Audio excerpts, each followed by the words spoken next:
제자는 만들어지는 것입니다. 태어나는 것이 아닙니다. 모든 영화나 어떤 세상의 것 보면 뭔가 태어나는 것 굉장히 중요하게 생각합니다. 누구로부터 어벤져스가 되는 것, 누구로부터 태어났느냐, 누구로부터 받았느냐 굉장히 중요합니다. 출신이 중요하고 슈퍼맨이 되는 것 중요하다는 겁니다. 이 세상에는 그래서 다 출신을 중요하게 생각하나 성경은 그렇게 하지 않아요. 모든 것이 만들어지는 겁니다. 훈련되어지는 것입니다. 오늘 그리스도 예수의 사람들은 새로 지음받은 제자가 될 수 있다는 것입니다. 그래서 새롭게 변화되는 겁니다. 오늘 우리는 어떻게 새로운 제자가 될 수 있는지, 어떻게 새로운 사람이 될 수 있는지 한번 말씀을 통해서 살펴보길 원합니다. 첫 번째, 새로 지으심을 받은 제자. 첫 번째는 믿음으로 새로운 사람이 될 수 있다고 말하고 있습니다. 자, 11절 같이 있습니다. 갈라디아 6장 11절 같이 있습니다. 시작. 내 손으로 너에게 이렇게 큰 글자로 쓴 것을 보라. 사도 바울이 갈라디아 교회의 성도에게 직접 글을 썼다는 겁니다. 분명한 자신의 메시지, 하나님께서 주시는 말씀을 보라는 겁니다. 글자가 이따만한 게 아니라 너에게 뚜렷하고 분명하게 보이는 큰 말씀을 보라는 겁니다. 12절을 읽습니다. 시작. 무릇 육체의 모양을 내게 하는 자들이 억지로 너에게 할례를 받게 함은 그들이 그리스도의 십자가로 말미암아 박해를 면하게 함뿐이라. 아멘. 갈라디아 교회에게 사도 바울이 썼는데 갈라디아 교회의 문제가 뭐였냐면 율법주의자들이 많았다는 겁니다. 그들은 할례를 통해서 거칠에 신경 쓰고 자랑거리로 삼는 자들이었습니다. 그들은 할례를 받으면 주님의 제자가 된다고 가르쳤습니다. 할례를 받은 사람이 최고라고 진짜라고 가르쳤습니다. 그런데 실상은 자기들이 겉모습만 유태인이고 할례를 받은 사람이지 속사람은 아무것도 아니라는 것입니다. 오늘 우리에게 있어서 할례는 무슨 의미인가? 할례는 유대교의 필수입니다. 할례가 뭡니까? 남성의 성기를 이 도려내서 할례는 잘라내다, 절단하다는 의미가 있어요. 예수님의 제자, 그리고 하나님의 백성은 죄의 백성에서 하나님의 백성으로 떨어져 나간다는 거예요. 죄의 것들을 잘라내고 하나님의 선한 선택받은 민족이 된다는 뜻입니다. 죄악을 버리고 의를, 하나님을 찾는다는 의미가 있는 것입니다. 그게 할례예요. 잘라내다는 겁니다. 창세기 27장 10절에 이렇게 하나님이 약속으로 말하고 있습니다. 너희 중 남자는 다 할례를 받으라. 이것이 나와 너희 후손사에 지킬 내 언약이니라. 아브라함에게 하나님께서 할례를 명하셨다는 것입니다. 하나님의 자녀가 되고 하나님의 선택이 되었다라고 가르쳤습니다. 이것이 할례입니다. 그러므로 할례는 가장 중요한 이스라엘 사람들에게 의식입니다. 할례 받은 사람만이 하나님의 자녀, 민족이 되는 것입니다. 그러나 할례를 통해서 하나님이 믿음을 인정했고 그 사람을 위대하게 말하지 않았다는 겁니다. 오늘 우리는 창세기 15장 6절에 뭐라고 말하냐면 아브라함이 여호와를 믿으니 여호와께서 이를 그 의로 여기시고 그랬습니다. 아브라함에게 그 믿음을 가지고 하나님이 주신 말씀을 받은 것을 보시고 의로 여기셨다는 것입니다. 귀하게 여겼다는 겁니다. 할례는 창세기 17장 45절에 나와요. 그러니까 할례보다 더 중요한 게 뭡니까? 믿음이라는 사실이에요. 믿음을 받은 자가 더 하나님의 귀한 사람이라는 것입니다. 그러므로 오늘 우리에게 있어서 보여지는 것이 중요한 게 아니라 내 속사람에 있는 것이 더 중요하다고 말하고 있습니다. 아멘. 우리가 백화점에 추리닝 입고 슬리퍼 끌고 아니면 이 바지가 좀 시원찮고 후질그러는 길거리표 옷 입고 가지 않습니다. 하면 대우가 좀 별로죠. 종업원의 눈빛이 별로 자기에 대해서 알아보지 않은 것 같아요. 그래서 사람들이 보면 백화점에 가면 웬만한 옷을 입고 차려입고 갑니다.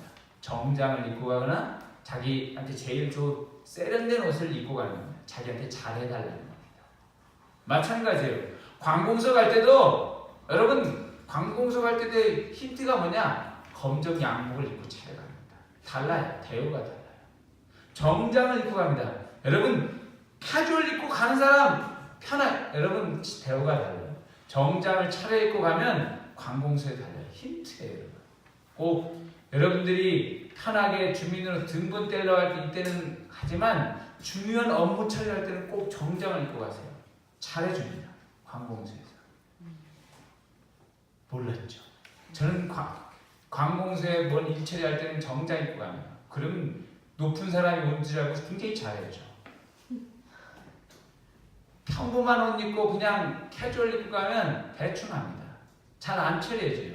뭐 서류 떨 때나 그런 건 상관없지만 그렇다는 것입니다. 오늘 우리에게 있어서 겉모습은 이 세상에서 참 중요한 것이 되어버렸어요. 그래서 겉모습만 치장하는데 사람들이 매몰되어 있다는 겁니다. 그러나 성경은 그렇게 말하고 있잖아요. 갈라디아 3장 11절에 뭐라고 말했냐면 하나님 앞에서 아무도 율법으로 말미암아 의롭게 되지 못할 것이 분명하니 이는 의는 믿음으로 말미암아 살리라 하였다함과 같으니라. 오직 너에게 있는 율법 겉으로 보여진 그것이 아닌 믿음으로 산다라는 것입니다. 오늘 우리가 새로워질 수 있는 것은 오직 믿음밖에 없습니다. 믿음을 통해서 우리는 새롭게 될 수 있을 줄 믿습니다. 믿음을 붙잡는 사람은 새로운 사람이 되는 것입니다. 야곱이 얼마나 약삭빠른 사람입니까? 야곱은 형 에서의 장자권을 속여서 빼앗은 사람입니다. 엄마가 자기에 일러줘서 네가 형처럼 털옷을 입고 털이 형이 많으니까 형 흉내를 내고 목소리도 굵게 해서 형이 있는 축복을 네가 한번 받아라. 네가 받아야지 않겠니? 그랬어요. 그때 야곱은 엄마가 시킨 대로 했어요. 엄마의 잘못입니까? 아니에요. 행동은 누가 했냐면 야곱이 한 것입니다. 도둑질하라고 시켰는데 도둑질이 나쁜 것이면 안 하면 되는 겁니다. 행동은 야곱이 했기 때문에 야곱이 나쁜 사람인 것입니다. 자기의 것을 빼돌렸습니다. 자기 자신밖에 몰라요. 도망쳐서 외삼촌 라반의 집에 갔는데 자기보다 더 약삭빠른 인간을 만납니다. 도저히 당해낼 수가 없습니다. 자기는 나는 사람이었는데 알고 보니까 우선을 타고 날아다니는 사람입니다. 라반에게는 잽이 안 됩니다. 자기 형한테는 팥죽 한 그릇으로 장자권을 샀는데 이 라반 삼촌한테는 안 되는 겁니다. 7년 동안 뼈 빠지게 일하는데 돈 한 푼을 받지 못합니다. 7년 동안 일하고 난 다음에 받은 것이라고는 예쁜 라헬을 달라고 했더니 못생긴 첫째 딸 레아를 준 겁니다. 너무나도 어이없는 것입니다. 또 그래서 이 라헬을 얻으려고 14년을 일해줍니다. 아무런 무대가로. 이것이 야곱의 인생입니다. 그가 자기 자신만 아는 겁니다. 자기 가족만 알고. 그러나 믿음으로 주님 앞에 붙들려 있으니까 하나님이 변화시켜줬습니다. 그래서 분이에 하나님이 만나주시고 야곱의 환도표를 쳐서 그가 변화되었습니다. 그의 이름이 이스라엘, 하나님과 겨루어 이겼다. 하나님만 붙잡기만 하면 내가 너를 이기는 자로 만들어주겠다는 뜻입니다. 하나님과 싸워서 이겼다는 자가 아니라 하나님과 겨루어서 네가 하나님 앞에 붙들기만 하면 믿음만 붙잡고 있으면 내가 너를 이기는 자로 만들어주겠다는 겁니다. 오늘 믿음으로 세워지는 자가 되길 바랍니다. 아멘. 누구든지 연약한 자입니다. 교회는 못나고 부족하고 연약한 사람들이 모인 죄인들의 공동체가 교회입니다. 변화되지 못했습니다. 그럼에도 우리에게 희망이 있는 것은 믿음이 예수 그리스도에 대한 믿음이 있기 때문입니다. 이 그리스도를 통해서 새롭게 지음받은 제자가 저와 여러분이 되기를 축복합니다. 두 번째, 새로 지음받은 제자 두 번째는 주님 안에 있을 때 우리는 변화될 수 있다는 사실입니다. 13절 같이 읽습니다. 시작. 할례 받은 그들이라도 스스로 율법은 지키지 아니하고 너희에게 할례를 받게 하려는 것은 그리 너희의 육체로 자랑하려 함이라. 아멘. 갈라디아의 교회에 율법주의자들은 할례만 받으면 됐지 율법을 지키는 일에는 아무런 관심이 없었습니다. 어렸을 때 할례 받는 거 그걸로 끝나버리는 겁니다. 할례만 자랑하는 거예요. 십자가의 핍박을 피하는 것입니다. 예수님의 구원은 위대하다 말하고 우리가 십자가를 지는 일은 안 하는 것입니다. 유대인에게 손가락질할 필요가 없습니다. 예수님의 십자가를 지지 않는 것은 유대인의 행위와 다를 바 없다라는 것입니다. 오늘 우리들의 모습이라고 하는 것입니다. 오늘 우리는 무엇을 자랑하고 무엇을 마음에 담고 있습니까? 오늘 우리는 무엇을 생각하고 끊임없이 택하고 있습니까? 세상에서는 육체의 사랑, 육체에 대한 누림, 편함, 안락함을 누리는 것에 사람들이 다 눈이 돌아가고 있습니다. 다 그렇다는 것입니다. 여기 옆에 지금 이지구 쪽에 지금 아파트 분양을 하려고 이번 주에 했었는데, 여러분 이번 주 아파트에 분양하는데 줄이 한번 갔다 온 사람 말을 들으니까 몇 명이 됐냐면 입구부터 출구까지 400명이 기본으로 계속 서야 돼. 이 400명이 끊어지지 않아요. 아침부터 저녁까지. 왜냐? 평당 그래서 서울보단 싸니까 이 900대니까 사기만 하면 1억을 벌는 겁니다. 무조건. 짓고 나면은 몇 억씩 되니까 사기만 하면 1억 버는 거야. 당첨만 되면. 그래서 그렇게 줄을 쓰는 겁니다. 너도 나도. 아침부터 저녁까지 3일 내내 그랬습니다. 3일 내내. 저도 쓰고 싶었는데 굳이 너무 길어서 전 귀찮아서 안 썼어요. 여러분 1억 벌 수 있다는 소리, 2억 벌 수 있다 해서 사람들이 이렇게 하는 겁니다. 물론 더 좋은 땅은 몇 억씩 벌겠죠. 이 서울의 노른자 따위에서는 사람들이 그것에 눈이 돌아가는 겁니다. 그래서 적금을 깨고 대출받고, 여기는 규제 지역이 아니니까, 수도권 다른 지역이니까, 서울 지역 집중 투기 지역이 아니니까 사람들이 수많게 하는 겁니다. 때로는 직장도 때려치고 부동산에 아주 매몰된 사람들이 많습니다. 더 많이. 오늘 우리는 어떻게 한다는 겁니까? 오늘 우리는 정말 육체의 욕심과 자랑과 그 탐욕에 더 많은 사람이 노출되어 있습니다. 그렇다고 여러분들 그걸 하지 말라는 건 아닙니다. 자기의 집이 없는 사람은 해야겠죠. 당연히 해야 합니다. 그것도 할 수 있는 사람은 해야 할 것입니다. 그러나 그게 전부인 양 그렇게 쫓아다니고 있는 것은 문제다라는 것입니다. 오늘 우리에게 있어서 고린도전서에 뭐라고 말하냐면 1장 31절에 이렇게 말하고 있어요. 기록된 바 자랑하는 자는 주 안에서 자랑하라, 함과 같게 하라 함이라. 육체의 자랑, 탐욕, 탐심, 그런 것들의 자랑이 아니라 주님 안에 붙어있는 그것, 내가 예수 그리스도 안에 있는 그것을 자랑하는 자가 되길 바랍니다. 아멘. 내가 세상 앞에서 무엇인가가 아니라 그리스도 앞에서 나는 무엇인가, 이것이 중요하다는 겁니다. 이게 믿음의 사람입니다. 오늘 저와 여러분은 믿음 앞에서 어떤 사람입니까? 특별히 그리스도 안에서 어떤 사람입니까? 그리스도 안에만 붙들려 있기만 하면 오늘 우리는 육체의 사람이 아니라 하나님의 사람으로 변화될 수 있습니다. 베드로는 어떻게 변화됐습니까? 베드로는 물고기를 잡는 어부입니다. 베드로가 예수님 앞에 부름을 받았을 때 나이가 몇 살인 줄 아십니까?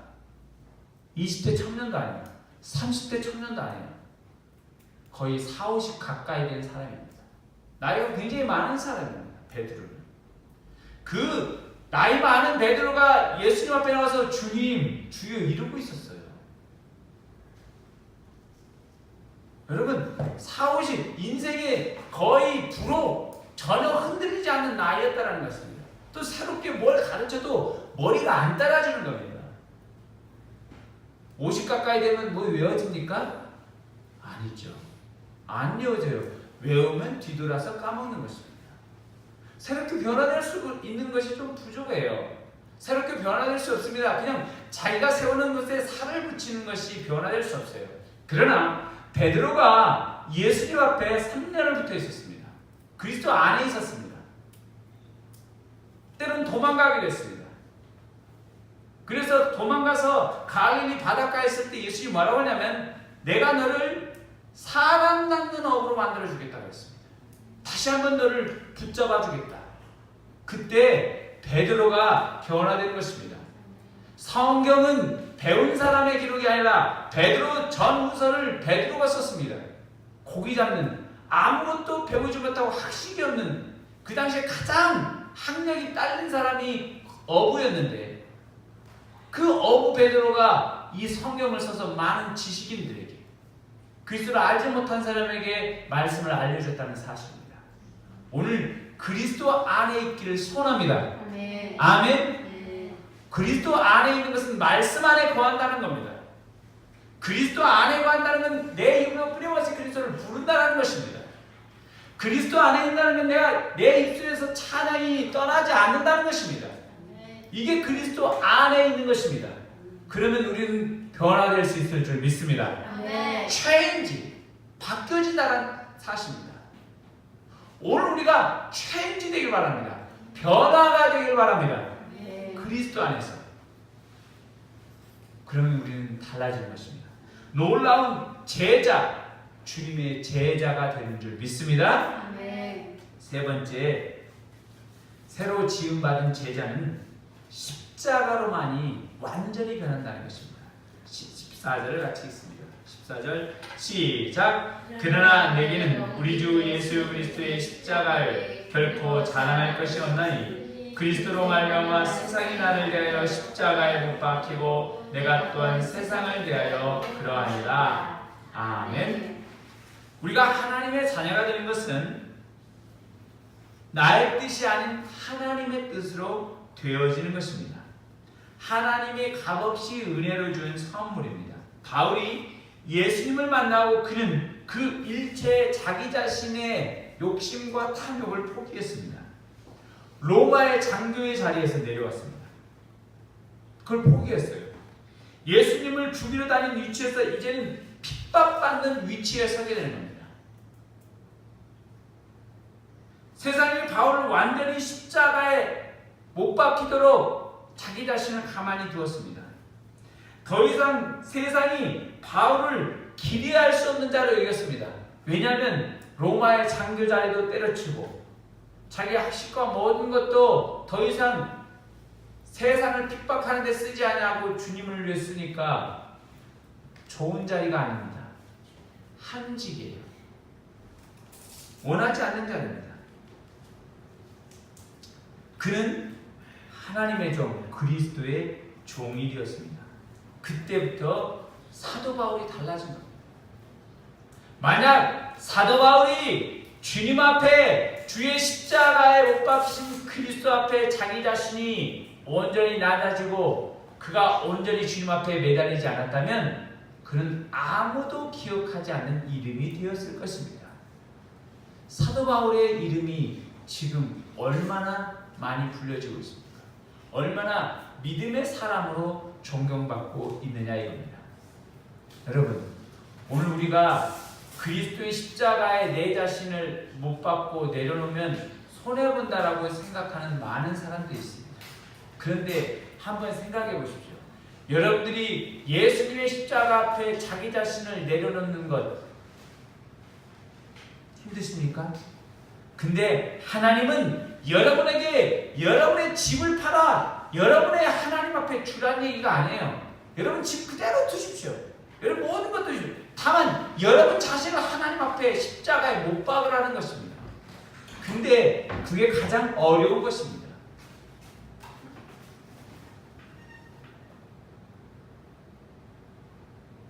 여러분 내 자신을 십자가에 못 박는 것이 가장 어려운 일이에요. 그것을 할 수 있길 바랍니다. 아멘. 사람들은 자기 몸을 가만히 두고 누구에게 무엇을 주면서 자기를 변화시켜달라고 하지만 그렇지 않습니다. 하나님은 세상의 모든 것은 그대로 두고 너희 몸만 십자가에 못 박으라는 겁니다. 그걸 원하는 거예요. 하나님은 어떤 것도 원하지 않습니다. 내 몸을 십자가에 못 박을 수 있길 바랍니다. 그러면 나는 완전히 달라지는 것입니다. 완전히 달라지는 거예요. 사도 바울이 십자가에 못 박으신 그리스도를 보고 그 자신이 달라졌다는 사실입니다. 오늘 그러면 오늘 우리는 영원한 그리스도의 사람이 되는 겁니다. 고린도서 4장 16, 18절에 이렇게 말하고 있어요. 그러므로 우리가 낙심하지 않으니 우리의 겉사람은 낡아지나 우리의 속사람은 날로 새로워지도다. 우리가 주목하는 것은 보이는 것이 아니요 보이지 않는 것이니 보이는 것은 잠깐이요 보이지 않는 것은 영원함이라. 보이지 않는 영원한 하나님의 나라, 보이지 않는 하나님의 축복을 열망하는 자가 되길 바랍니다. 그러면 오늘 우리는 십자가에서 변화되어져 나가고 있는 사람입니다. 저도 보이지 않는 것을 주목하고 있습니다. 여러분도 보이지 않는 것을 주목할 수 있길 바랍니다. 이곳에 있는 오늘 우리들을 보이는 사람들을 보이는 형편을 주목하는지 마시고 보이지 않는 하나님의 세계에 대해서 주목할 수 있길 바랍니다. 아멘? 그러면 달라지는 거예요. 오늘 우리는 보이지 않는 것을 주목해야 합니다. 영적인 눈을 뜨십시오. 달라지는 것입니다. 새롭게 우리가 변화될 것일 줄 믿습니다. 아멘? 그 영원한 믿음의 사람이 될 수 있길 바랍니다. 아멘? 우찌무라 간조가 제가 한번 예를 든 적이 있는데 이 우찌무라 간조가 예수를 생각하고 글을 썼습니다. 한번 읽어보겠습니다. 예수를 생각하고 나는 나의 가난함도 슬프지 않고 남의 부유함도 부럽지 않나니 예수를 생각하고 나는 오직 감사함이 넘칠 따름이라. 예수를 생각하고 나는 몸의 환난도 괴롭지 않고 그 행복도 사모하지 않나니 예수를 생각하고 나는 오직 평강과 만족만 있을 따름이라. 예수를 생각하고 나는 일의 실패에 실망하지 않고 그 성공에 기뻐하지 않나니 예수를 생각하고 나는 영원한 승리자이기 때문이다. 아멘. 그리스도의 십자가에 자기 자신을 못 박을 때 나는 영원한 승리자라는 것입니다. 그리스도의 십자가에 못 박힌 자가 영원한 승리자로 살아갈 수 있는 줄 믿습니다. 아멘. 그런 사람이 되길 바랍니다. 오늘 그런 믿음의 제자로 서나가 오늘 우리가 변화되고 2018년 이제 새롭게 가을이 저물어들고 겨울이 다가오지만 오늘 우리에게 믿음의 열매가 맺혀질 수 있길 바랍니다. 아멘. 2018년 여러분 우리 전도회에서 새롭게 우리가 변화된 사람이 되겠습니다. 새롭게 변화된 우림교회뿐만 아니라 여러분들도 새롭게 변화된 그리스도에 붙들린 십자가에 붙들린 믿음의 사람이 되어야 될 줄 믿습니다. 그럼 우리 인생 하나님께서 나머지를 책임져 주신 놀라운 역사를 보게 될 줄 믿습니다.